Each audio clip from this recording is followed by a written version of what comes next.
কেমন লাগে? ভাতা দিবি, ভাতা দিবি, ভাতার গোষ্ঠীর গেঁড়ে মেরে দিয়েছে। অমিতা সিনহা বাঘিনী জাজ, আমাদের গর্ব, আমাদের গর্ব। এরকম একটা বাঘিনী জজ পেয়েছি আমার হাইকোর্ট, আমার আদালত, আমার পশ্চিমবাংলাবাসী। যে হাইকোর্টে এরকম বাঘিনী জজ আছে যে আপোষ করতে জানে না, যে দুর্নীতির সাথে আপোষ করবে না, যে ন্যায়কে ন্যায় বলে বিচার করবে, যে বিচারকেরা স্থানে বসে ন্যায্য বিচার করবে। এই কারণেই বিচারপতি অমিতা সিনহা যে কথা বলেছে, সেই কথা বলার জন্য হাইকোর্টের অ্যাডভোকেট আলী আব্দুল চাঁদ তাকে স্যালুট জানাচ্ছে।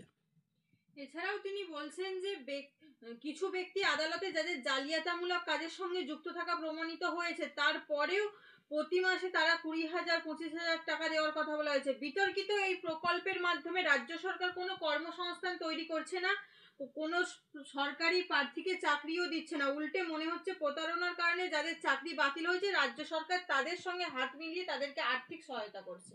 দেখুন, বিচারপতির প্রতিটা ছত্রে ছত্রে পংক্তিতে পংক্তিতে প্রতারণার কথা উল্লেখ আছে।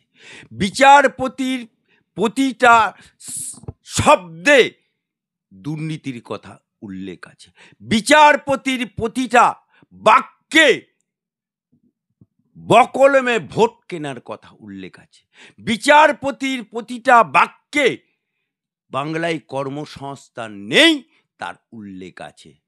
তাই এই বিচারপতি অমিতা সিনহা যতদিন আমাদের এই ন্যায় বিচারালয়ে হাইকোর্টের মতো জায়গায় কলকাতা হাইকোর্টের বিচারপতি হিসাবে থাকবে, সেটা আমাদের শান, আমাদের গর্ব যে अमिता सिन्हा किसी को डरता नहीं, वो सिर्फ कानून का पुजारी है। মানে মুখ্যমন্ত্রী চাইছে কি যারা হচ্ছে জালিয়াতি তাদেরকে মুখ্যমন্ত্রী টাকা দেওয়ার ডিএর সময় শুধু বলে যে রাজকোষে টাকা নেই সেই জন্য দিয়ে দিতে পারছি না। আমাদের মুখ্যমন্ত্রী মমতা ব্যানার্জি হচ্ছে দোকান কাটা, নির্লজ্জ, বেহায়া। তা নালে শিক্ষকদের চাকরি চলে যাওয়ার পরে তারা রিভিউ করার জন্য সুপ্রিম কোর্টে দৌড়ায়, আর সুপ্রিম কোর্টে রিভিউ করে যেটা কয়েক বছর ধরে ফ্রেশ আর নন ফ্রেশ করতে পারলো না চোরেদের সাথ দিয়ে, কিসকা ডর সে মালুম নেই হ্যায়। কিন্তু যখন সুপ্রিম কোর্ট রিভিউ মামলায় 7 দিন সময় দিল, অমনি সিমসিম খুল যা, চিচিং ফাক, অমনি 1800 ভেজাল মালের তালিকা বেরিয়ে গেল। এ নির্লজ্জ না, এ নির্লজ্জ, বেহা। আবার পরীক্ষা যারা নিল, পরীক্ষা দিল, এতেও ভেজাল। দরজা দিয়ে না ঢুকে ভেন্টিলেটর দিয়ে ঢুকেছে, জানলা দিয়ে গলেছে, এটাও মামলা হবে জেনে রাখুন। আর প্রাইমারি টিচার সেখানেও দেখবেন বিশাল মহা জালিয়াতি হয়েছে। আর আজকে বাংলার বুকে মমতা খালা, মমতা আপা চোরেদের রানী হয়ে গেছে, চাকরি খেকো মুখ্যমন্ত্রী হয়ে গেছে, ভাতাশ্রী মুখ্যমন্ত্রী হয়ে। দেখুন, চুরিবিদ্যে বড়বিদ্যে যদি না পড়ে ধরা, তা আজকে বাংলার বুকে চাকরির নামে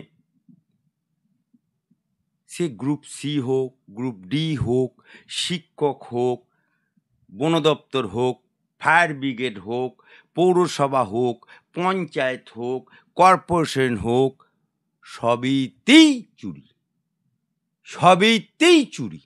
আর ওরা চুরি করবে, আর আমার হাইকোর্টে যারা মামলা করবে তাদেরকে বলবে যে আমি তো চাকরি দিতে চেয়েছিলাম, ওরা তো মামলা করে আটকে দিয়েছে। অর্থাৎ চোর চুরি করবে, আর আমরা বিকাশ রঞ্জন, ফিরদৌস শামীম, অ্যাডভোকেট আলী আব্দুল চাঁদ এরা মামলা করলেই তখন যত দোষ নন্দঘোষ উকিলদের, চোরেদের ধরলেই অমনি ওদের ত্রাহি ত্রাহি রাব। আজকে বিচারপতি অমিতা সিনহার ঘরে যে গ্রুপ সি ডি মামলায় ঢাকি সমেত বিসর্জন হয়ে গেছে, মুড়ি আর মিছরি আলাদা করতে পারিনি বলে, এসএসসির মতো শিক্ষকদের মতো, তখন মমতা ব্যানার্জি কি বলল? 26 সালের ভোটকে লক্ষ্য করে উনি বললেন আমি চাকরি করতে হবে না, বাদ দিয়েছে, কোর্ট বাদ দিয়েছে, তো কি হয়েছে, টাকা তো দেবো আমি। মনে হচ্ছে যেন ওর বাপের টাকা, মনে হচ্ছে যেন ওর খালু আপ্পার টাকা, মনে হচ্ছে যেন নবান্নের টাকা ছাপায় মমতা বাবু, কালীঘাটে টাকা ছাপায়, খ্যাস খ্যাস করে গুনে দিয়ে দেবো।